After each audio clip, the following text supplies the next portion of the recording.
Hello అండి, నేను అరుణానందగిరి.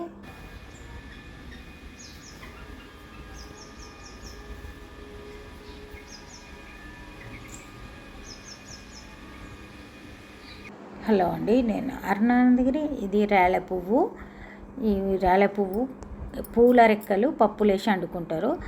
ఇది ప్రకృతిలో సహజంగా పెరిగే మొక్క కాబట్టి సంవత్సరంలో ఒక 2-3 నెలలు ఉంటుంది. ఈ సీజన్లో ఇప్పుడు తెచ్చి వండుకోవచ్చు. రోడ్డు పక్కల కనిపిస్తూ ఉంటుంది మనకు అక్కడక్కడ. సర్వమంగళ మాంగళ్యే శివే సర్వార్థ సాధికే శరే అండి. నేను అరుణానందగిరి.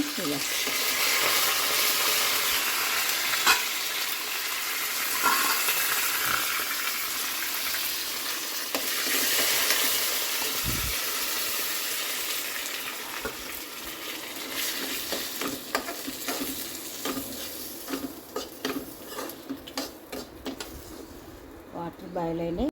చూడండి, మన టీ రెడీ అయిపోయింది.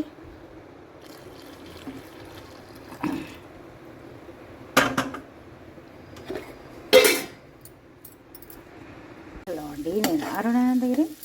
ఇక ఎండకు అసలు ఏం వంటలు కూడా చేసుకోవాలనిపించలేదు. ఎక్కువ బ్రేక్ఫాస్ట్ తింటాం, ఇంకా ఎక్కువ పగలు లంచ్ తినాలనిపిస్తలేదు. బెండకాయ అయితే వేస్తున్నా. స్టవ్ దగ్గర వేడి ఉంది. టమాటా బెండకాయ వేస్తున్నా. రెగ్యులర్గా ఉండేది అంతే, సింపుల్ లంచ్.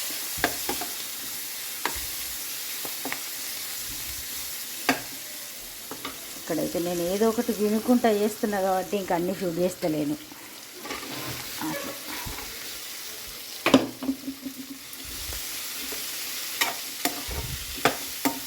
2 టమాటాలు వేద్దాం.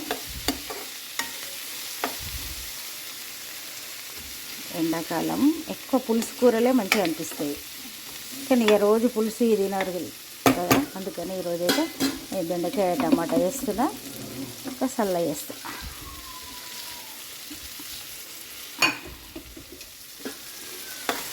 మంచి కమ్మటి స్మెల్ అయితే వస్తుంది. వెల్లుల్లిపాయలు ఇప్పుడే దంచేసిన. చూడండి, మొదలైంది ఫంక్షన్ హాల్లో. ఈ సౌండ్కి అసలు ఏం షూట్ చేయాలనిపిస్తలేదు.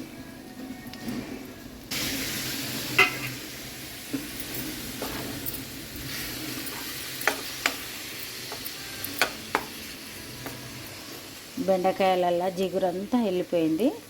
ఇక ఇప్పుడు టమాటా ఒకటి మగ్గితే సరిపోతుంది. పచ్చిమిర్చి చాలా ఎక్కువ వేసిన కాబట్టి మీరు పొడి తక్కువ వేసిన ఇక మగ్గుతుంది అంతే. 10 మినిట్స్లో కర్రీ రెడీ అవుతుంది. ఈ లోపల సల్ల వేసుకుందాం. హలో అండి, నేను అరుణానందగిరి. ఇక సాయంత్రం మరి బీట్రూట్ లడ్డు చేస్తున్నా. బీట్రూట్లు ఉట్టిగానే ఉన్నాయి ఫ్రిడ్జ్లో అని వాటిని వాడదామని. బీట్రూట్ తురిమిన తర్వాత ఉట్టి ప్యాన్లో వేసి ఆ వాటర్ అంతా పోయేటట్టు వేయించాలి. రవ్వనేమో సపరేట్గా నెయ్యిలో వేయించాలి. డ్రై ఫ్రూట్స్ కూడా సపరేట్గా నెయ్యిలో వేయించాలి. తర్వాత ఇక బీట్రూట్ కొంచెం ఫ్రై కాగానే దాంట్లోనే చక్కెర వేయాలి. అయితే ఒక గ్లాసు రవ్వ, ఒక గ్లాసు బీట్రూట్ అయ్యేది ఉంటే కొంచెం కొబ్బరి కూడా వేసుకొని 2 గ్లాసులు మనకు అయ్యేది ఉంటే ఒక గ్లాస్ చక్కెర వేసుకుంటే సరిపోతుంది. అది పాకం వచ్చి అవసరం లేదు, దగ్గరికి వచ్చిందంటేనే బాల్స్ లాగా వేసుకుంటే సరిపోతుంది. ఇక బీట్రూట్ లడ్డు రెడీ అయిపోయింది. ఇది వారం రోజుల దాకా కూడా నిలువ ఉంటుంది. ట్రై చేయాలి. ఇది వరకు వీడియోస్ ఉన్నాయి చూడండి.